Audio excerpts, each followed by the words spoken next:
Hello. I believe we're making another cocktail. We are Good. Which one would you like to make now? doing the old-fashioned. Okay. That's a very good choice. I've got everything for an old-fashioned right here, so we may as well start. This is a very classic cocktail. It's also quite a good one to show off to your friends. You don't need that much equipment for it. It's a very simple cocktail. Fundamentally, it's bourbon, bit of sugar, bitters, a little bit of orange, and then thyme. That's the most important ingredient. So I apologise in advance for lots of stirring, and hopefully we can do some sort of cut or something like that. So, right, we're going to start. You will need a mixing jar. You don't have to have this kind of mixing jar, but any kind of vessel would be good that you can put the ingredients in to stir. You will then need a rocks glass, preferably, and we're going to start off. We're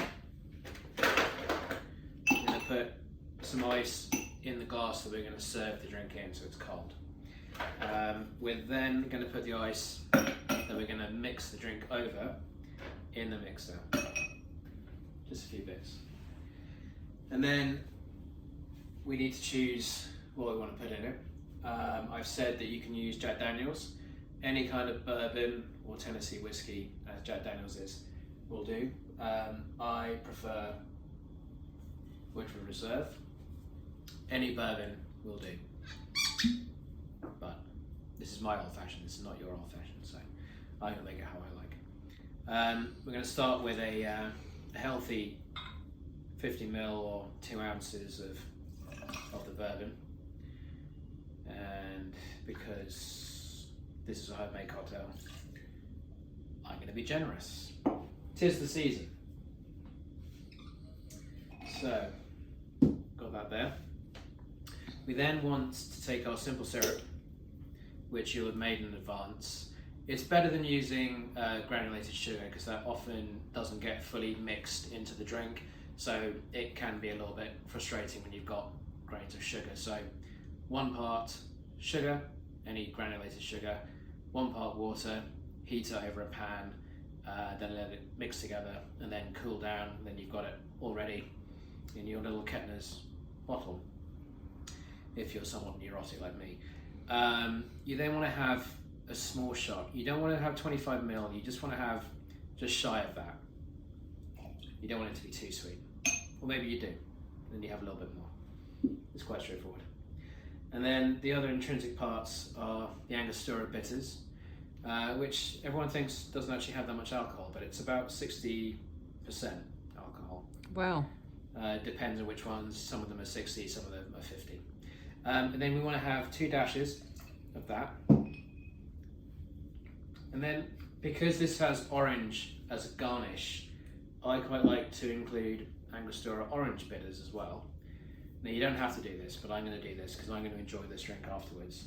Sinead doesn't like this drink, which is wrong. And that is fundamentally the main parts there. We've got some garnish orange, and then what we're going to do is just stir and look blankly into the camera. And this goes on for quite a while.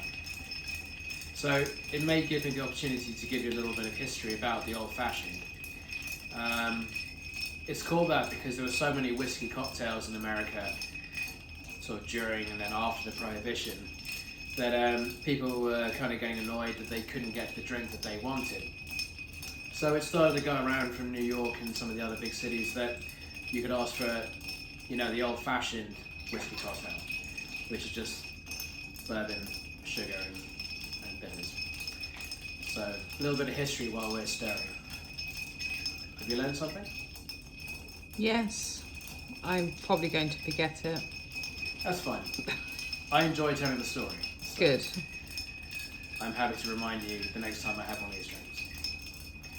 I think that's probably enough stirring and history for one short video. So, yep, that's the good stuff. You then need a strainer.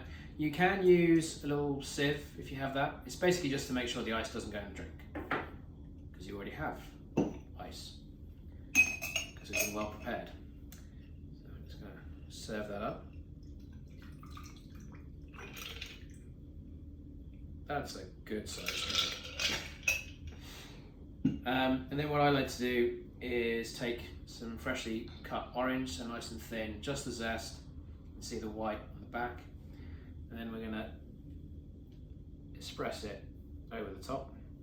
Give the glass a little bit of a wipe. Drop that in, and if you feel daring, you can have another one.